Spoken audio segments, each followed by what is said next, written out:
બુદ્ધિ બુદ્ધિના પ્રકાશકને જાણવા માટે આપીશ.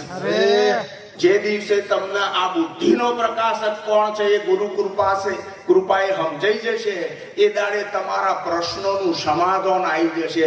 એ દાડે ફક્ત એક જ જવાબ હશે જે બોલી શકાય એવો નથી. હું છું એમ કહું તોય સાબિતી આપવા જઉં છું, પણ શું જ જ્યાં વાણી મૌન થઈ જાય, બોલવાનું બંધ થઈ જાય, જ્યાં અક્ષર ના પહોંચે, ભાષા ના પહોંચે, શબ્દ ના પહોંચે, તર્ક ના પહોંચે, વિતર્ક ના પહોંચે, પ્રયત્ન ના પહોંચે, ક્રિયા ના પહોંચે, અહંકાર ના પહોંચે, મન ના પહોંચે, બુદ્ધિ ના પહોંચે, ચિત્ત ના પહોંચે, કશું ના પહોંચે, એ અવસ્થા તમારી મૂળ સ્થિતિ, મૂળ ઘર તમને સહેજે પ્રાપ્ત છે. આવી તમને ઘેર બેઠા ખબર પડી જાય જે દાડે તમે બુદ્ધિના પ્રકાશકને જાણો. એટલે બુદ્ધિ ડખા કરવા માટે